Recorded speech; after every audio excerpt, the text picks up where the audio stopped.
I'm Brian Curtis. And I'm Wendy Ring. Welcome to Cool Solutions, stories of climate action from the bottom up.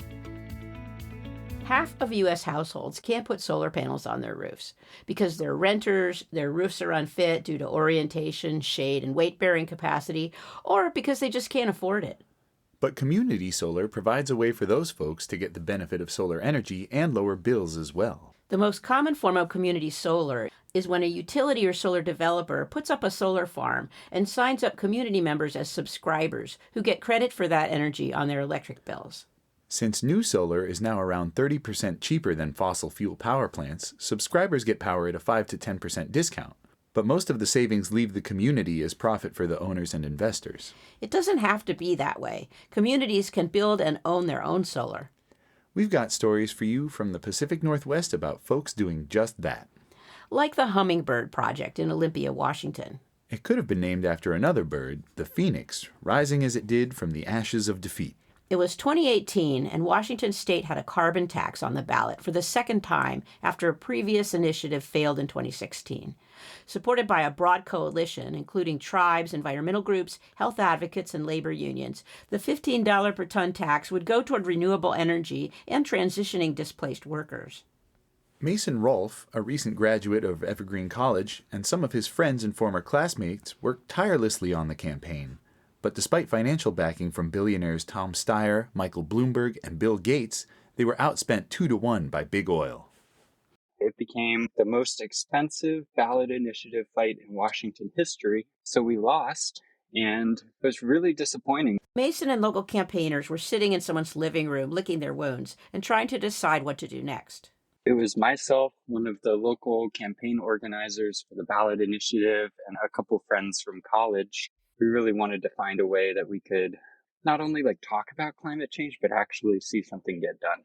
I had been looking into community solar for a long time and proposed that as an idea, and our little group formed up to pursue a project. And that's how Project Hummingbird was born. The name was inspired by a story from the Quechua people of South America.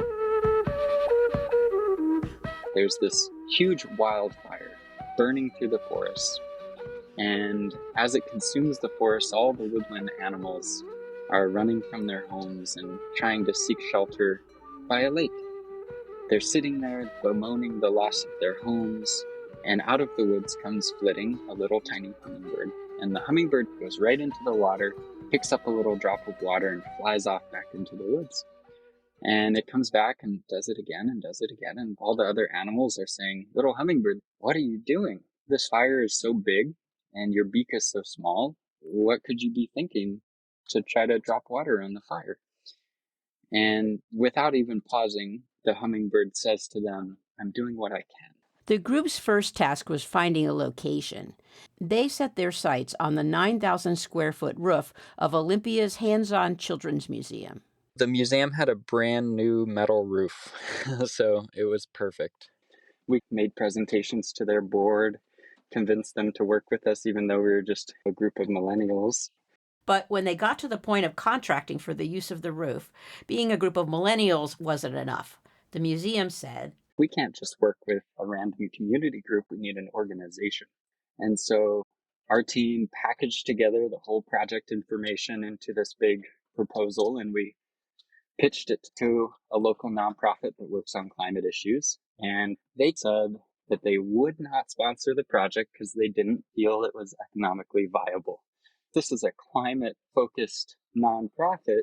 And I'm like, guys, it doesn't matter what it's going to pay out. It matters is that we reduce emissions immediately. It was youthful urgency meets old guard greenies. It was certainly a different generation. Their board was all older folks.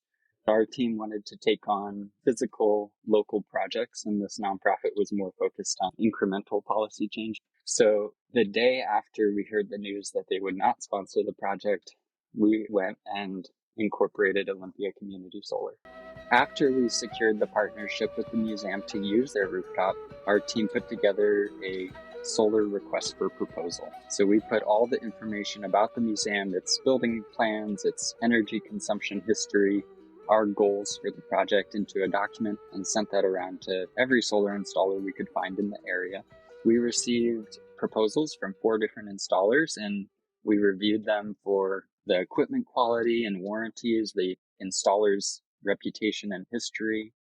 We also considered the price and what we thought we could fundraise for. About that fundraising, doing community solar in Washington requires creativity. Washington State does not have a community solar policy that allows us to put energy credits directly onto subscribers' bills. There are some utilities doing voluntary utility-owned community solar and doing virtual net metering that way. But when we approach the utility asking to provide that service for our third-party owned project, they'll refuse. So Mason's group created this workaround where they put their solar projects on local nonprofit and government buildings.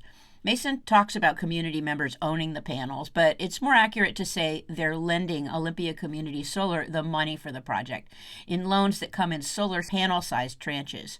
The nonprofit host uses the energy generated on its rooftop and pays Olympia Community Solar for that power at a lower rate than the local utility.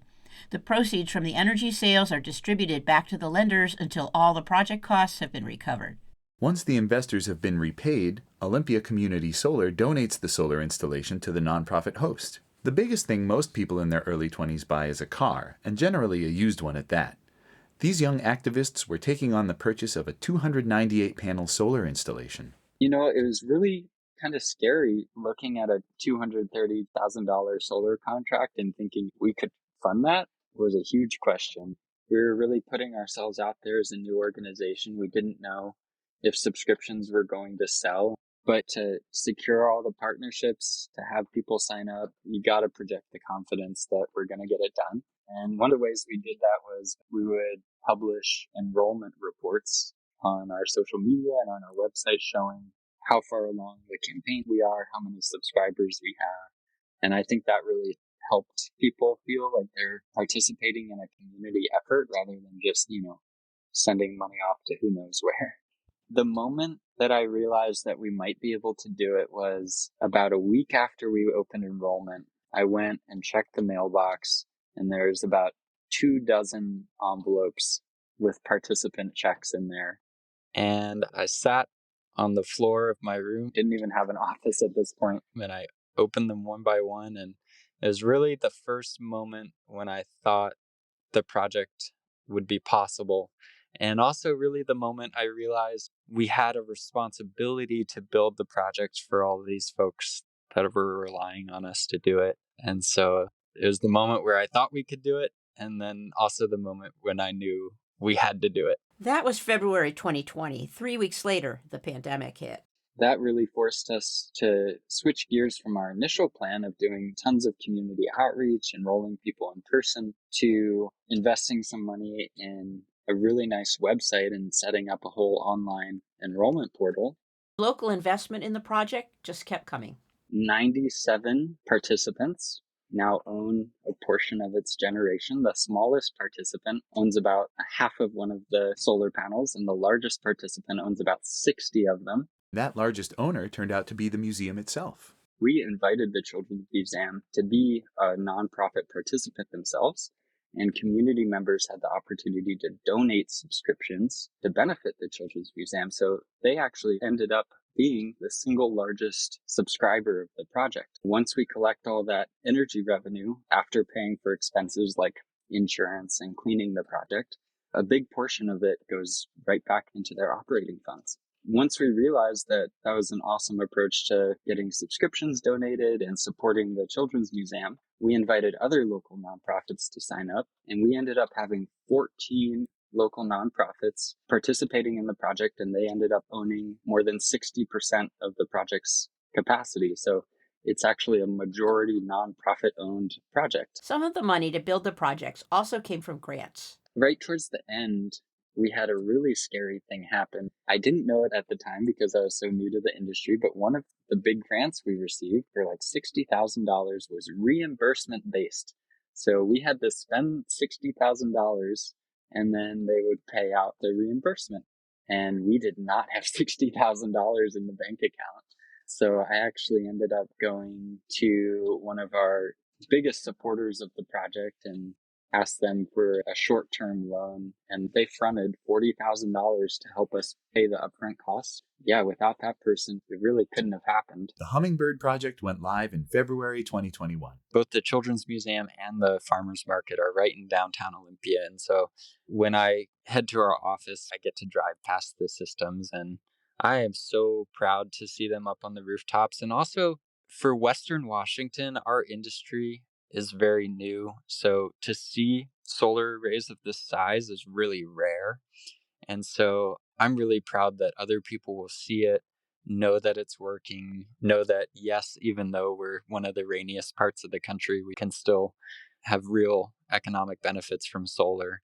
We're working on projects all over Washington state now, in the San Juan Islands, over on the east side of the state. And that's super exciting. And I'm looking forward to traveling to those communities and seeing, just like here in Olympia, the solar excitement blossom from each new project. Aside from the good these projects do for their communities and for the planet, Mason says they're good for his mental health. As soon as I kind of start getting tied up in those bigger issues that I can't control, that's when I start feeling the climate despair or the eco grief, you might say. If I focus on the local things that I can control, it feels really, really positive. And so my approach has just been focus on local projects, focus on getting one thing done at a time. And that's really helped my mental health and being able to continue the work. Doing community solar has gotten easier since Mason's group blazed the trail. There's so much grant funding available that raising money from community members often isn't necessary. For a lot of our projects now, we're not even using the community funding model. We're just launching grant application after grant application. And there is tons of funding out there. You find a partner who's willing to work with you to install solar, preferably a nonprofit or a public entity or a tribe, and you help them get through the quoting process and select a quote that's going to work for them. And then our team, we take the quotes and use them to apply for grants. And usually all it takes is an example of a past grant that the applicant has received, plus the solar proposal, and then, some grant writing wizardry, and the partners end up with a solar installation they don't have to pay for. The Inflation Reduction Act is also a game changer for community solar. In addition to raising the solar tax credit back to 30% of cost for individuals and businesses, the act will use federal dollars to pay the same amount to nonprofits and local governments. With added credits for projects located on brownfields or tribal land or dedicated to serving low-income communities, developers of community solar projects can now be reimbursed for as much as half the cost. That means now is a great time to start a nonprofit and solarize your community. Mason's group has resources that can help you get your project off the ground.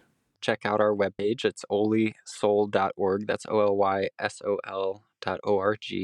We are happy to provide sample documents, whether it be our sample request for proposal, sample grant applications, sample lease agreements, community solar participation agreements.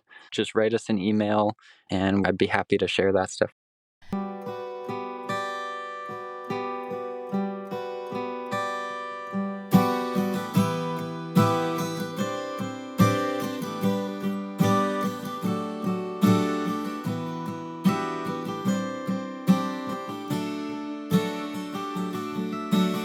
The Hummingbird Project wasn't the first of its kind.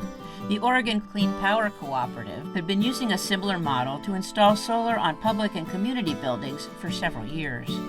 Right around the time Mason and his friends were licking their political wounds in northern Washington, the co-op was putting up a solar project on the Oregon Shakespeare Festival. OSF, as it's known to locals, is one of the oldest and largest nonprofit theater companies in the U.S. Like other performing arts venues, they'd been hit hard by the pandemic. Dan Orzek is the Oregon Co-op's general manager. They were dark for more than a year during the pandemic. They didn't have money for solar. There was no way they were going to do solar if the community had not stepped up and put up the money. While the theater is located in the more upscale town of Ashland, the panels were going up on the theater's production building in nearby Talent, a town of 6,000, home to a mixture of theater folks, farm workers, and retirees. That's where Dan met a local guy named Ray. My name is Ray Sanchez Pescador. I'm a retired scientist. I was putzing around for 5 years, and in 2016 attended a seminar that Sustainable Northwest and Rogue Climate put together about clean renewable energy in Lake County and said, this is how I want to spend my retirement time. Ray joined a group called Solarize Rogue, which was helping to bring clean energy to the Rogue River Valley. After Oregon passed community solar legislation requiring utilities to connect with independent solar projects and give participants credit on their electric bills, Ray wanted to bring community solar to Talent. We started talking to people. And what we found out was that people were interested in owning their systems. They were not necessarily interested in just buying energy from a large solar farm. They said, no, we want ownership. We want our own stuff. And so that's why we developed the model that we did. Most community solar in the U.S. has very little to do with community. Somebody with a lot of money builds a large system. They own the system, and then they simply sell the energy to Oregon residents. So the residents are buying clean energy, but they don't have any ownership over the system. Solarize Rogue wanted to do something different, build a solar installation where each panel or groups of panels would be owned by different community members. We wanted to make sure that A, the community owned the system, so the community can actually make decisions, and B, that money that's not spent by paying a large utility and leaving the community could be spent locally now. Even though he didn't know anything about the technical or business side of solar, Ray was confident he could manage such a project. I've managed large mergers and acquisitions before, so millions of dollars of project costs don't scare me, and very, very complex projects don't scare me. So it's like, yeah, we can do this. When Ray heard about the cooperatives project at OSF, he reached out to Dan. I was curious but skeptical. I just said, how can you not see this? This is a great opportunity. Trust me, it's going to work. We ran the numbers in spreadsheets and reran them again, and realized that it was a viable model. OSF had plenty of unused roof space, and they said, come on up. Recruiting Dan and finding the site turned out to be the easy part. The community solar program designed by the state's Public Utility Commission had some improvements over earlier programs in states that were early adopters. Community solar projects in those states ended up being built almost exclusively by large for-profit solar developers, with the lower-cost solar energy going to big businesses. Oregon learned from those early mistakes. In Oregon's community solar program, half the subscribers in each project have to be residential. 10% must be low-income residents receiving a 40% discount, and a quarter of all community solar megawatts are reserved for government and nonprofit projects. But the procedures for bringing projects online were designed for large corporate developers. If you're a big commercial solar developer, you have banking relationships established typically, or investor relationships, and you go to them and you say, I have a project, I need $5 million for it. The challenge for community-based groups is, where do you get that money up front? The rules didn't allow for the way community projects raise money. You couldn't contact potential consumers until after the system was what's called pre-certified, gone through the regulatory process with the state. But in order for you to go through that, you have to tell them exactly what you're going to build, where you're going to build it, and everything else. That works fine for the big developers. They say, okay, we're going to build a 1 megawatt system, and then they build it and they sell the energy to somebody else, right? It's like the movie, build it and they will come. Well, here comes Ray with his own little Solarize Rogue project and says, well, we don't know what we're going to build. We're only going to build as much money as we have. But the process wouldn't allow us to talk to people beforehand. So how would we know what it was that we were going to build if we were not supposed to talk to people to find out what we could build? Although we're talking about a small town here, 6,000 people, you know they're going to talk, no matter what the PUC says. Of course. But talk is cheap. They still needed to have the money in hand. It was a challenge to get the PUC to allow us to get people's money before we actually got into the full regulatory process. Being that this is the first time that we had ever done this, we decided to start with saying, well, we're just going to build a 25 kilowatt system. That's the smallest system you can build and still be called a community solar, because we were pretty much petrified at the prospects of this large project. And we set ourselves a stretch goal of 60 kilowatts and say, hey, we'll feel really, really good if we can do 60 kilowatts. So that means we were going to sign up 2 or 3 people versus maybe 6. If we can sign 6 people, we're going to be feeling really, really good. In the end, the size of the project exceeded all expectations. We signed 16 in 2 or 3 weeks, and we had to stop because we ran out of roof space. The participants were a good cross-section of the local population, including farmers, residents of a retirement community, and 2 low-income families who did not buy panels but signed up to receive bill credits at a discount. The project hit another bump when it came to connecting up with the utility. While the community solar program allowed for projects as small as 25 kilowatts, the utility treated them all like big power plants. Pacific Power was used to connecting multi-million-dollar, multi-megawatt projects to the grid. And so they took the same equipment requirements and applied it to this tiny project. We had to comply with the same requirements as huge, massive coal or gas power plants. Ray negotiated with the utility to downscale their requirements. We had to outsource to an equipment company to build for us because this piece of equipment for a project is small. It doesn't exist. We were very fortunate that the Energy Trust of Oregon helped pay for that piece of equipment that we had not anticipated. For us, tiny little solarized rogue talking with monster Pacific Power was not very comfortable at many times. Ray was a bulldog, which is what it took because it was really paving new ground. You know, I used to have more hair. For Ray, bringing this little solar project to life turned out to be much harder than orchestrating a major merger and acquisition. And he learned that a project costing hundreds of thousands of dollars can be way more stressful than one that costs millions when the money is your neighbor's. Solarize Rogue's community solar system went online in March of 2022.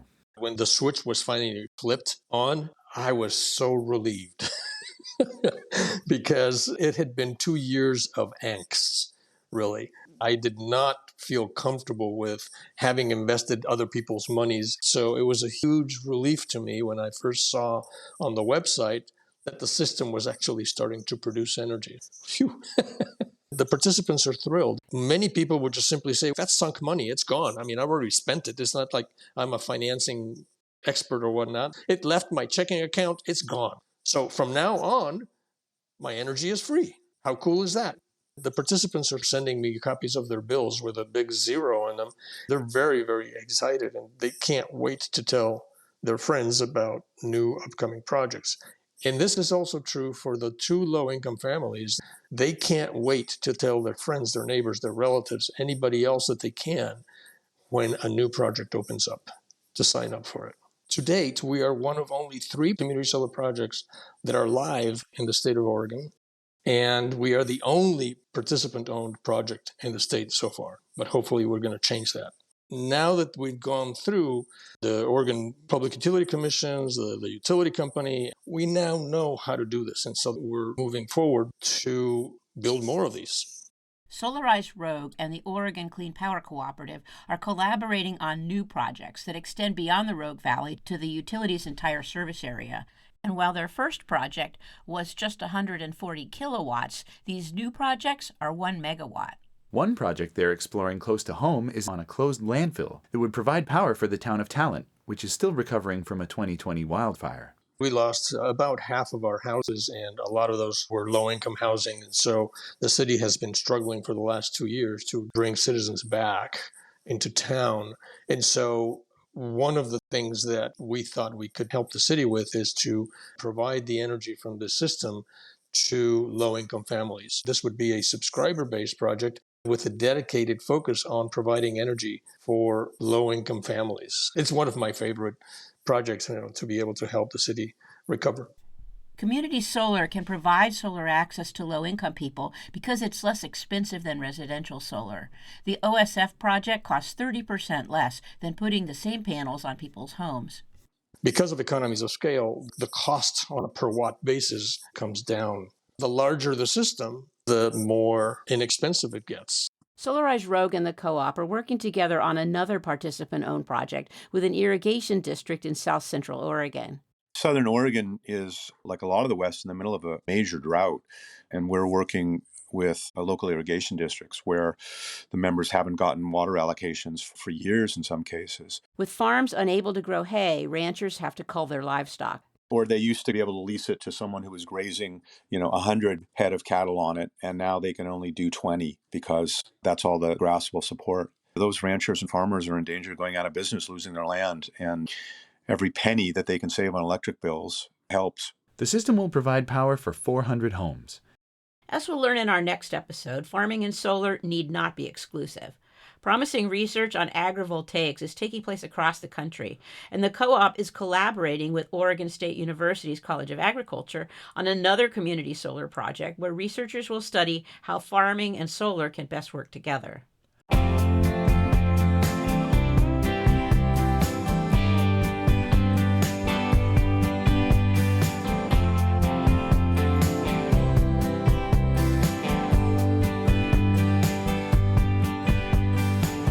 There's a lot of anti-solar backlash in rural America these days, but community solar has gotten a good reception in rural and conservative Southern Oregon.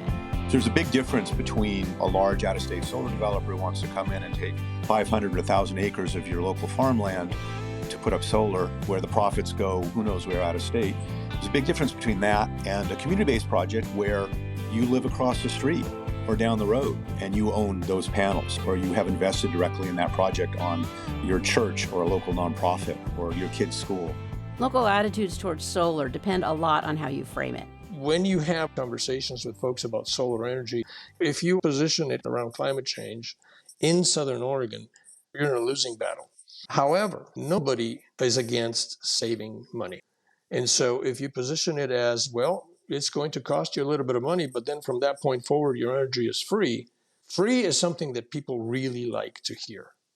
And so, well, tell me more about that. And how does this work? What do I need to do? And hey, can I tell my neighbor? Absolutely. And so it's a different conversation. Just like Mason's experience up in Washington, there's also an element of seeing is believing.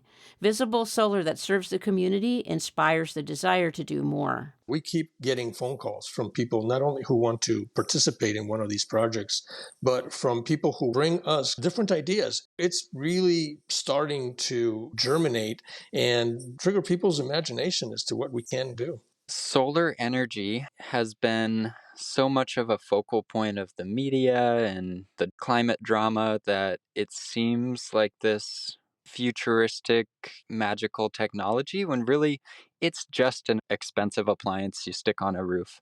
And anybody, if you put the time and effort into learning how it works and how to fund a solar project, can make them happen.